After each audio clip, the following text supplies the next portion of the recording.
जिन्होंने इस माटी की रक्षा के लिए लड़ते लड़ते प्राण त्याग दिए, शहीद हो गए, उन सबको हम नमन करते हैं।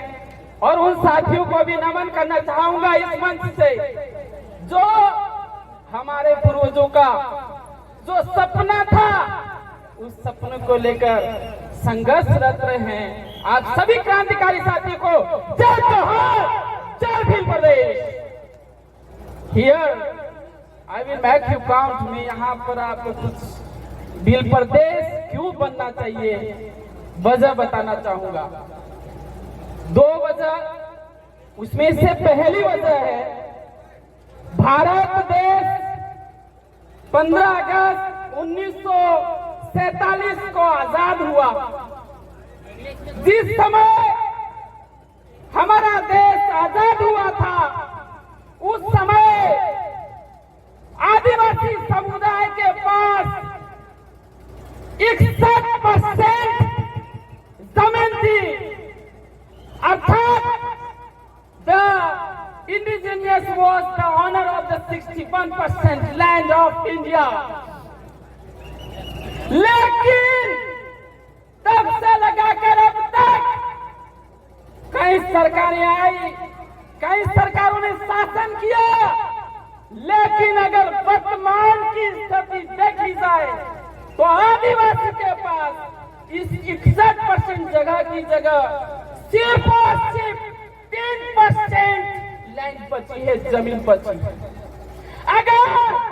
अगर हम भील प्रदेश सेपरेट स्टेट के लिए हम संघर्ष नहीं करते हैं तो हम हमारा ही देश में बेगाने हो जाएंगे। सुन लीजिए, इसलिए भील प्रदेश की जरूरत है। That's why we have to fight for the separate state. That is our existence and that is our true independence। वो ही हमारी सच्ची स्वतंत्रता होगी जिस दिन भील प्रदेश बनेगा और यहाँ के नागरिक उस खुली सांस ले पाएंगे। दूसरा, हमें इन राज्यों की सरकारों ने आज तक न्याय नहीं दिया है। राजस्थान हो, मध्य प्रदेश हो या गुजरात हो, महाराष्ट्र हो, आदिवासियों के ऊपर अत्याचार हुए, जुल्म हुए, लेकिन इन सरकारों ने आंखें बंद करके देखती रही, जुल्म को देखती रही। उसका एक ताजा उदाहरण I want to give you a recent example which happened in the Sirohi district. Kartik Bhil का नाम सुना होगा।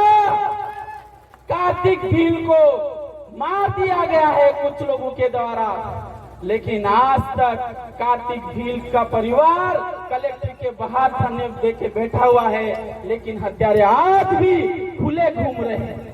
आपने मध्य प्रदेश के अंदर नीमच के अंदर देखा होगा, सुना होगा, वीडियो देखा होगा, उसमें कन्हैयालाल भील को इस आजाद देश के अंदर इन सरकारों के बैनर तले कन्हैयालाल भील को एक पिकअप के पीछे घसीटते हुए मार दिया गया है, लेकिन आज तक उसको न्याय नहीं मिला।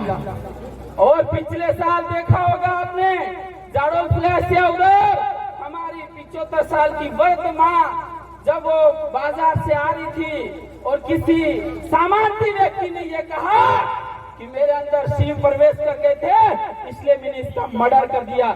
ये भी जीता जागता उदाहरण देखा होगा। और मध्य प्रदेश के अंदर एक जो संघी आदमी है, संघी मानसिकता का आदमी है, वो आदिवासी के ऊपर टॉयलेट करता है या पूरा देश देखता है, लेकिन उसके लिए कोई आवाज नहीं उठाता। क्या हमें न्याय मिल रहा है क्या? तो फिर आपको भील प्रदेश चाहिए कि नहीं चाहिए? चाहिए कि नहीं चाहिए? अगर भील प्रदेश बनेगा, मैं यहाँ से दावा कर रहा हूँ, आदिवासी परिवार की जो विचारधारा है उसकी स्ट्रेटजी के तहत आपको 30 दिन के अंदर न्याय मिल जाएगा, वो भी बिना पैसे के और बिना करने दिए। ये बात आदिवासी परिवार कर रहा है। इसलिए फिर प्रदेश बनना चाहिए। और आपने पिछले 1 मिनट और सर देखा होगा, अभी उपनिवेश आ रहा है, यहाँ निजीकरण बढ़ रहा है और निजीकरण के बाहर के लोग यहाँ आ रहे हैं, दिल्ली के, यूपी के, बिहार के, बॉम्बे के, और यहाँ पर सारे निजीकरण इंस्टीट्यूशन खोल रहे हैं, कॉलेज हो, मेडिकल कॉलेज हो और हॉस्पिटल हो, और यहाँ के स्थानीय युवाओं का रोजगार छीना जा रहा है। छीना जा रहा है कि नहीं छीना जा रहा है? ये उपनिवेश, एक तो अंग्रेजों ने उपनिवेश किया था और ये काले अंग्रेज है जो उपनिवेश कर रहे हो और आदिवासी पढ़े लिखे युवाओं की नौकरी छीन रहे, रोजगार छीन रहे। तो साथियों, I will not talk much about it because we have veteran person and they are waiting, so we should listen all of them. So last I want to tell you, आप पेशेंस रखना, patience यानी संयम रखना। युवाओं के अंदर संयम नहीं होता है। अभी अभी हमारे नए साथी गए हैं विधानसभा में, लोकसभा के अंदर। अब साजिश होगी, ये बीजेपी के द्वारा एक साजिश होगी। साजिश ये होगी कि हम जिन साथियों को चुन के वहाँ जयपुर, दिल्ली के अंदर भेजा है, तो इनका हमारे क्षेत्र का जो विकास का पैसा है वो रोकेंगे। वो इसलिए रोकेंगे कि अगर ये विकास नहीं करा पाएंगे तो हार जाएंगे और फिर हम इनको गुलाम बना के रखेंगे। तो मैं ये कह रहा हूँ, no pain no gain. English में क्या बोलते हैं? No pain no gain.